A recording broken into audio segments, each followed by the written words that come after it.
there was something different about the tree. I did not notice it, so please enlighten me. There were no crows. I know who the man in the yellow suit is. Really? Before I tell you, do you have any thoughts? Definitely nothing quite that juicy. If this is a game of chess, I think I know his first move. Ooh. Hello and welcome to Road Goes Ever On and On. Today, Mark and I are talking about from Season 4, Episode 1, so spoilers are ahead. Quick shout out to our channel members. Thank you so much for your support so we can continue making these videos. Now, let's get into the episode. I know who the man in the yellow suit is. Really? First, before I tell you my discovery, Yes. do you have any thoughts on the man in the yellow suit? I have plenty, but definitely nothing quite that juicy. I definitely don't think I know his identity. If this is a game of chess, I think I know his first move. Ooh. Okay, before I tell you, I want to hear your first move. What you think his first move is. And then I'll tell you right after. He made it clear that he enjoys this part because he said that twice. He said it is his favorite part. After one of those times, he says he wishes that it could last forever because this is the part where they tear themselves apart. And if you have seen the trailer, you will see that I think Jade and some of the others do find his suitcase with the yellow jacket. Yeah. And so they're possibly going to figure out that there is a mole. And I think that is what he wants, is he wants them to think that there is a mole so that it becomes like a real life game of traders where everybody's looking at everybody else as far as who could potentially be the mole.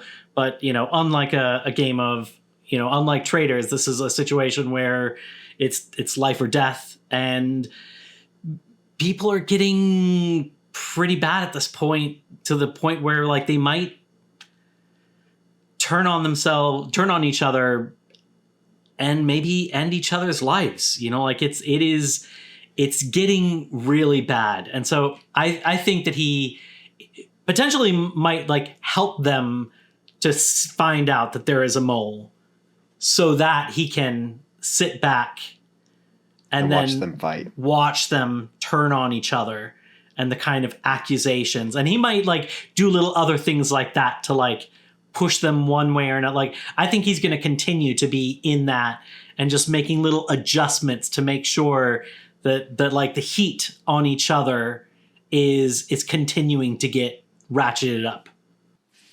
Okay, I like what you're thinking. Okay, so, and it makes me have one other little quick question. Okay. So when he tells the priest that he is like that his favorite part's coming up and he enjoys it so much and he wishes that it would last forever, and however it doesn't, but it's his favorite part. And this is the part where they all tear each other apart. Yeah. Do you think, if this has happened before, that this was the event that happened when Victor became alone? If it is, it takes time for it to happen because I don't think that we're there yet. No, I don't think we're there yet. This is just the start of season 4. Now, season 5 has been confirmed already, and it has been confirmed as the final season. And on the press tour, I don't remember if it was the creator or like the actor that played Boyd, which, by the way, did you realize he played Mercutio in Romeo and Juliet? Boyd? Yeah. The Romeo and Juliet from Baz Luhrmann's. Leonardo DiCaprio? Yeah. He definitely wasn't Leonardo DiCaprio. He was... No, I know. Yeah. He was... he played Mercutio. I did not know that, but I know he plays Michael from Lost. You've been watching that. I've been watching Lost. And I had watched the first season of From a long time ago, and I had known that. And it's such an interesting thing now going and watching Lost and seeing him in it. And it's like a very similar puzzle boxy. Yes. More questions than answers. Same. The creator was attached to Lost, so I don't know if he was like the writer, That makes director. sense. Anyway, so somebody on that tour said that this season is the beginning of the end. Okay. So cool. Which is sounds like the exact opposite of cool. Yeah, it sucks for everybody else. For any humans. So yeah, I don't know if it's quite like the event that left Victor all by himself, but oof. You did mention that like they've done this before. Mm-hmm. There was a line this season, or I think this episode, that they've been coming back for centuries. Yeah, so I like the monsters have had time to like practice this. Well, so that's okay. I want to tell you who the man in yellow suit is, but there's still a lot of questions in my mind. Oh my god. Okay, I have questions too. Because why is a suit dirty? Why does he have a suitcase with like little stickers for like the different locations that you've been to? Right. But like also it feels like these monsters that inhabit this are dressed in very like 50s-ish attire. Yeah, definitely older, yeah. And the centuries thing is that throws me off. Yeah. But okay. The centuries thing means that, I mean, like, this has only been the United States for just under 250 years. So it's like barely past centuries plural. Is it even the United States? They can come in from anywhere. It could be, and to your point, the chest with all the stickers. Now, okay, are we ready? And okay, I made you wait long enough. We're ready. It's fine. I have noticed a lot of parallels. Okay. And I think I had noticed this a little bit before when we found out Tabitha is Miranda.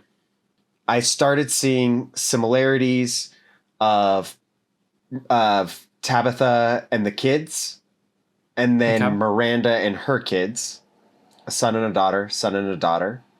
Sure, ages are different, things are a little bit different, but then we also did get the confirmation that Tabitha is Miranda, which also lends a little bit to the potentially samesies.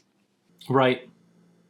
So, we also know Jade was Christopher, yep. right? And so we knew they were people that were a generation ago. Not necessarily centuries, even though she does say we've been coming back for centuries. We don't know for sure that, or who they were before. There's no people to place that.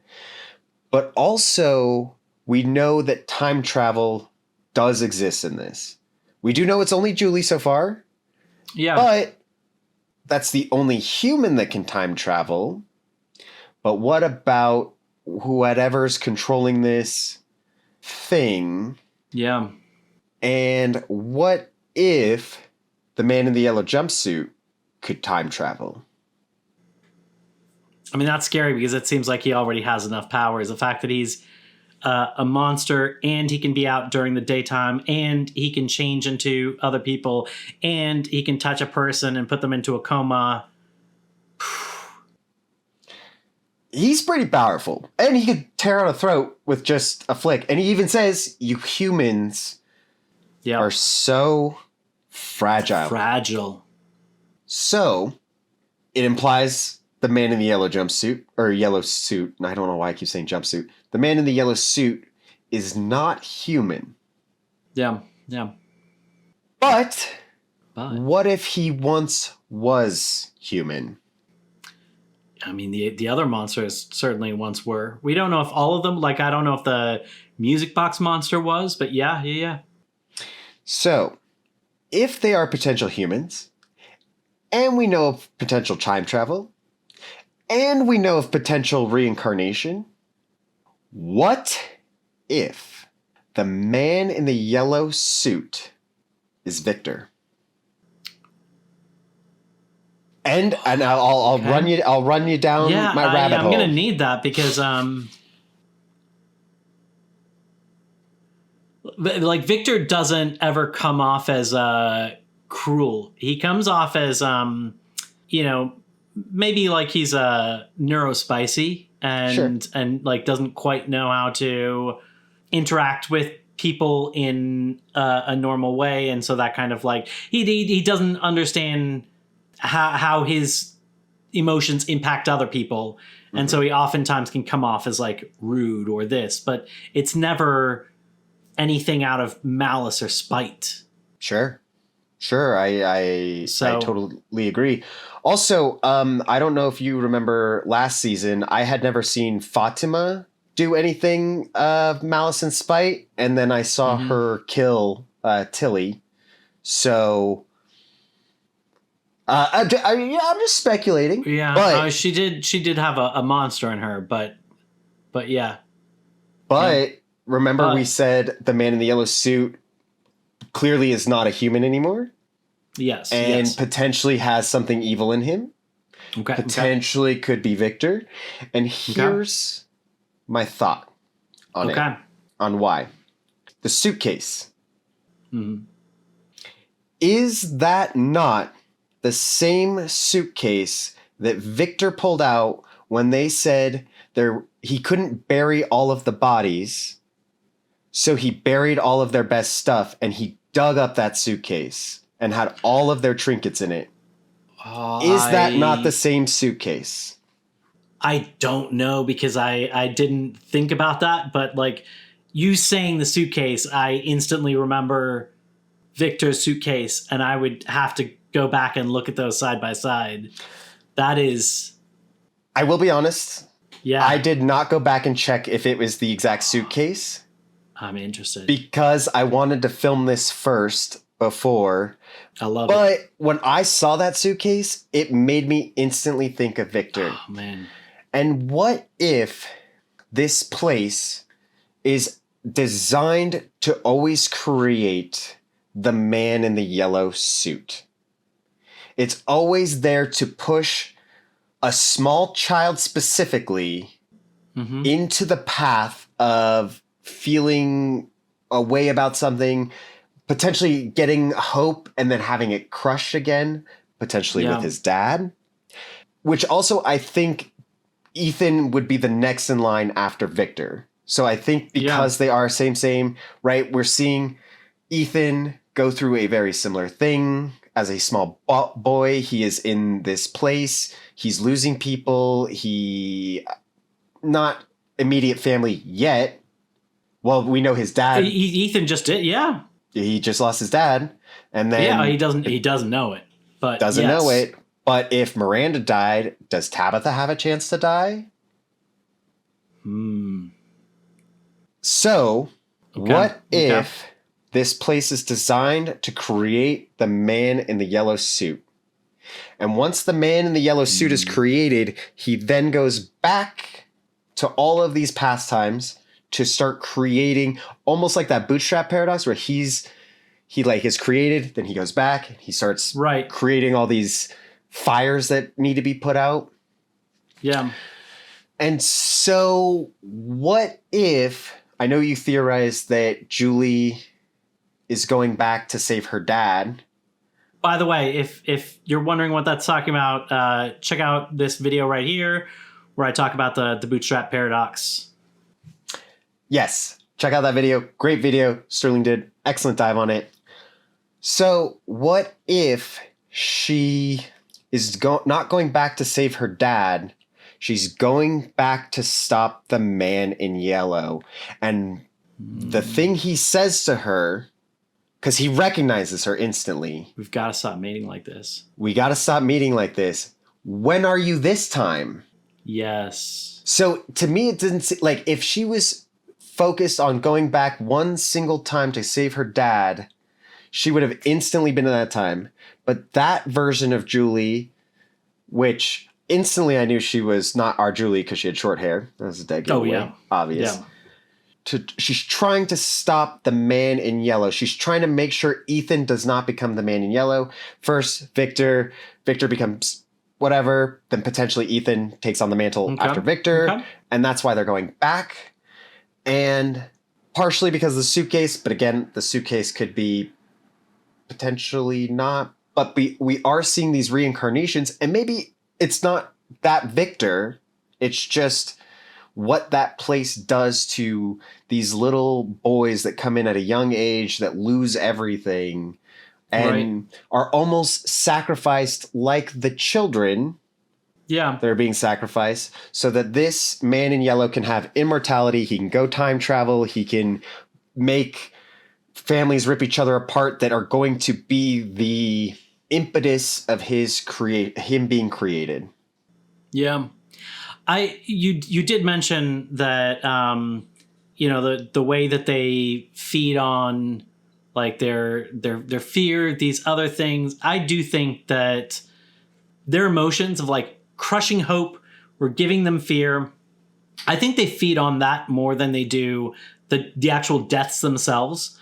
I think they, I think they potentially try and like limit the deaths that they do, so that they can kind of like savor their meal. And it's, the real savoring is in sometimes allowing them to get that hope so that they can crush it and take it away. Do you think that, like, so before when the monsters were just killing recklessly before the talismans and it was just hide, I could see that, maybe they didn't find me this time, and maybe they always know where they are because there is an omniscience, right? Yeah. And so, we don't know where you are. Oh, you lived this time. Oh, you didn't live this time. And that maybe the talismans and maybe the talismans aren't even real, but they're these like fake, we'll let you put these in and we can't come in, but we know you'll make mistakes. And when you do, we'll grab you then. I could see that because they didn't kill Boyd right away. And it also feels like they've got phases to it, It feels like there's like a phase one, which is the wait for the reincarnations phase, where there's just kind of like pandemonium. People don't have hiding places.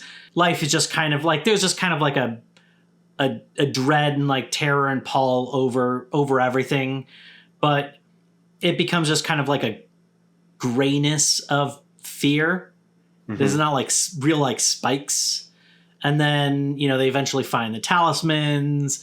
They start to like set up lives for themselves and feel like, okay, this isn't the life I want, but I can live this life.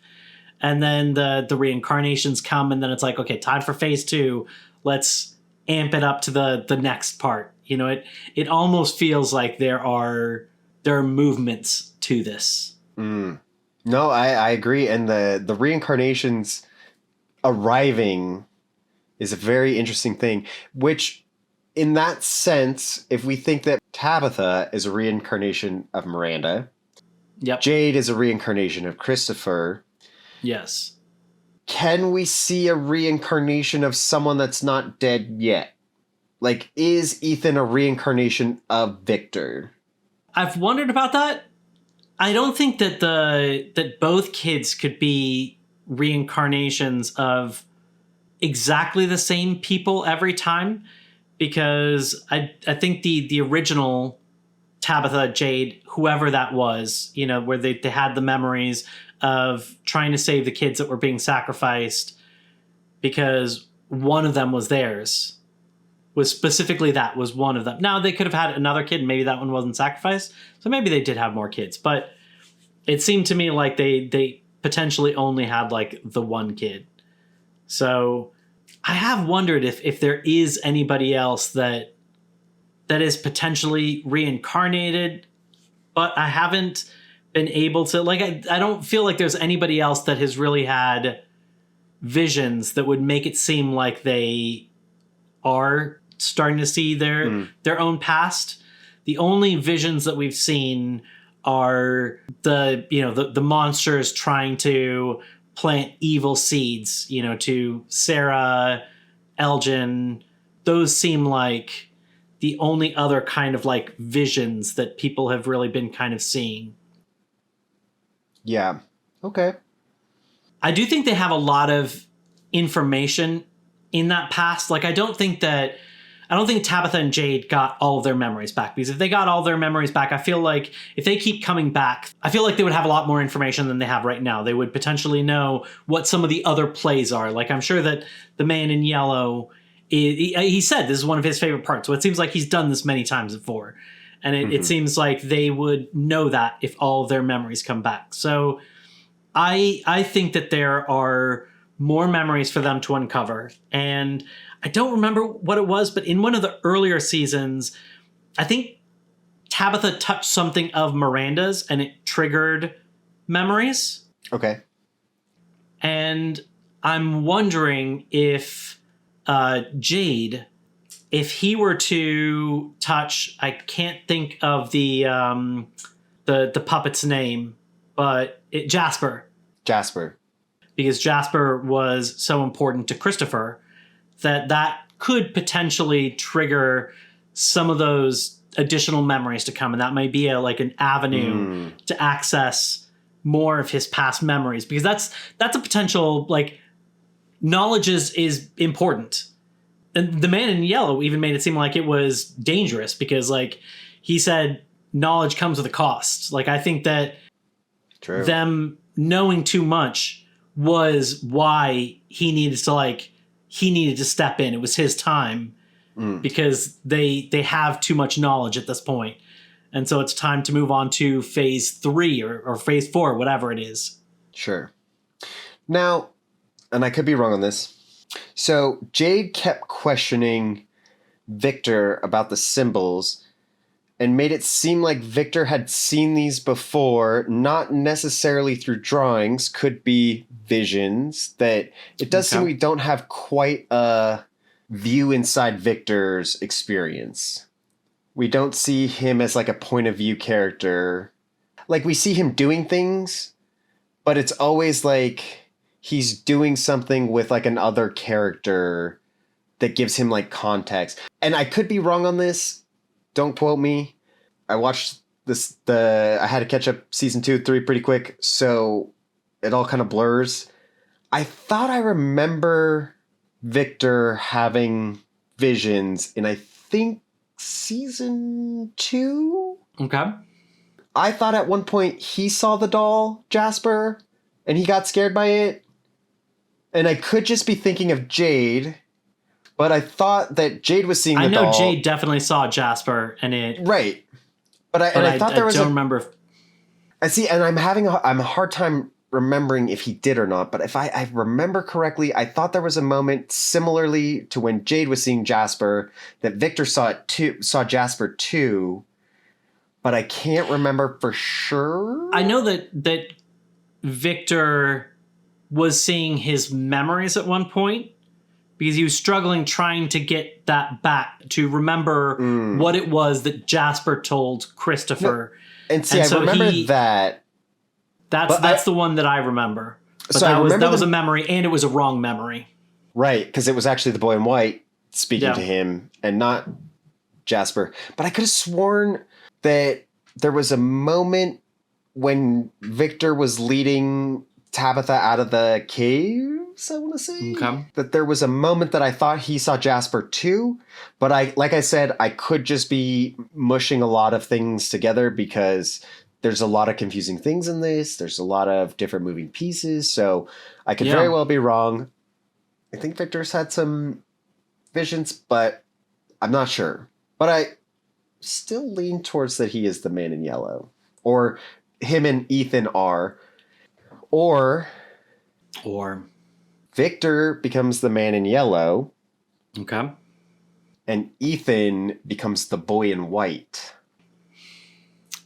Here's something that you'll appreciate. I appreciate everything. There's something that keeps coming to my mind, and then I have to push it away from my mind, because I think to myself, that's already been done, and that's why I'm thinking of it. Not because it's like a new idea. And because it's related, I don't think they would do it again. Okay. So I keep get like the boy in white and, you know, maybe the man in yellow or maybe the woman in kimono. They kind of remind me in Lost of like the man in white and the man in black.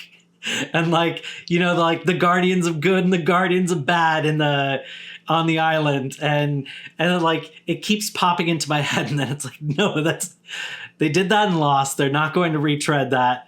But it's hard not to, especially with like the boy in white being dressed in white and being this kind of like, up until recently, this kind of like timeless being that like wasn't changed, it wasn't aging. Sure. And almost an angelic touch to him. Like he's kind of been helpful to the main characters without being malicious. So that is why I could see like Victor is a product of somebody that has, or a product of this place that has destroyed him, that lets an evil come into him. Hence why he becomes the man in yellow. He has this monstrous side, yada, yada, yada. Yeah. Ethan becomes the boy in white. And I think it is important because it does seem Victor and Ethan are friends. Yeah. Victor and the boy in white are friends. We don't know much about the man in yellow and his relation to everybody, but we do. He is antagonistic to Julie. Yes. Which would make me think that Ethan doesn't become the man in yellow, because I think that there would be some recognition that I'm your younger brother. Like, why would I do this to you unless I got so bitter from losing our parents? But like you said before, he doesn't react like when he thinks his dad's dead. He's not like, is dad dead? Well, he doesn't know that yet. Oh, well, he I guess he did ask that question. He said, is dad dead? Yes. And also when he was asking about his mom, he asks it very like, is mom dead? And that could be a couple things, right? He's seen a lot of people die in this new world, and he just accepts like, hey, I'm a little kid. Maybe this is just what life is. It's just these weird deaths, and I just have to accept things. Or he's just really calm. Like, he does have a presence to him. Yeah. I mean, that's, you know, that's why in the video about the Cromenockle, that's why I kind of theorized that that book, Flight of the Cromenockle, kind of coaches him and has given him, in addition to other things, has kind of given him the tools to deal with this horrible world, because it is weird that a young boy could be so relatively calm in these situations. He's had a few little times, but for the most part, he's been very, very, very cool. There was something very curious I noticed this episode, and I'm curious if you noticed it. Okay. We saw the tree again, but there was something different about the tree, and I wonder if you noticed it, and if not, and I tell you what it was, what you might think about it. I did not notice it, so please enlighten me. There were no crows. And when the intro song plays, you know, it hasn't changed, but like I haven't thought about this drawing because there's always been crows. But that scene came before the intro song, and then when the intro played, there is a drawing with the tree and the crows, because like every time you see the tree, there's a murder of crows there as well. Interesting. First of all, I think that the tree is interesting because if you think about metaphors, you know, a fork in the road is oftentimes a metaphor for a choice. Like you could take the left road, you could take the right road. Which road do you choose to take? And then what is the impact of that choice? And the tree to me is kind of like a metaphorical and literal dead end. Yeah. You know, that is the end of your journey in the normal world. And So like metaphorically, I think it like kind of speaks to what is happening to their life. But I think the crows potentially show that maybe the mechanism for bringing the pastor, maybe that wasn't the usual mechanism. Like maybe the man in yellow isn't normally in control of that, and in this case the man in yellow wanted to get somebody in so that he could use them, use somebody that the people would kind of trust, a pastor, a man of the cloth. They've lost a man of the cloth. Yeah. In addition to that, have it be a pastor who ends up dying, so then it's like you feel bad for him. So obviously he couldn't be evil because he didn't even make it in this world. And then you're just left with like this 15-year-old girl, his daughter, your instincts to like protect the young kick in, and that becomes like a weapon against the people, because that instinct to protect, I think, potentially can make her seem like the last person that they wouldn't even think of looking at her. Right. Because like when you're protecting somebody, that's just not something you think about. And so I kind of wonder whether or not he hijacked the mechanism for bringing somebody in so that he could get the perfect victim for what he kind of needed. Interesting. Which also makes me think, because I did not notice there were no crows. I don't know how I did not notice there were no crows, but I did not. But what is an interesting idea, potentially, is we have the tree that falls and we have the crows. Yeah. Yeah. And what if that is the man in yellow doing every time, right? He does seem a little bit like in control, more so than, say, the woman in the kimono, the smiling creepy guys. He does seem like he has a little bit more of like, I know what is happening and I can also pull some strings and make things happen. And so what if every time the tree falls that we'd seen before, we see the tree fall, the crows, there's crows. The crows are the man in yellow, like the pure evil of what the man in yellow is, and it's what brings them there. And he wants to see, as every person enters the town, and how they get there, and what they'll do, and what's ticking in their head to make them do what they do. And the reason we didn't see the crows this time was because this time is the time that he wanted to join the group. So instead of having crows in this life, or this formless body, he then takes a body and shapes his body, and the crows aren't there because he knows he's gonna join them. Yeah.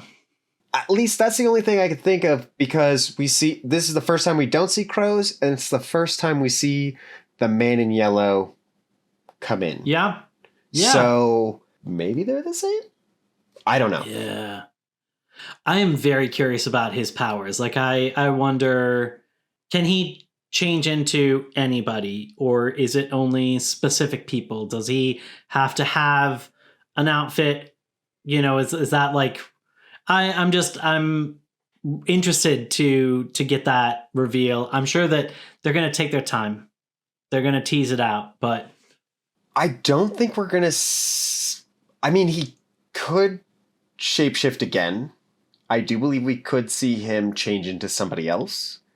But like, does he have free reign? Can he do anybody, or is it tied to something where he has to be somebody that's dead and he takes their clothes, or like, are there rules to it? Does he have potentially other suitcases buried, with different outfits, and it's like it's tied to that kind of thing. I'm interested in finding out more about his powers. Well, there are a couple things that already stick out glaringly about him in general that have me questioning a lot of things. Okay, first off, if we think he can change into multiple things, I'm sure he could grab any clothes from the storage. But one thing that makes me think we won't see him change a lot, at least this season, it looks like it takes a lot for him to change. Okay. Like the whole transformation process seems a little bit painful. Like he's screaming. He's like, he's going through a lot. It looks like it took a minute. So it's not like he could just be like, I'm Jim. I'm Tabitha.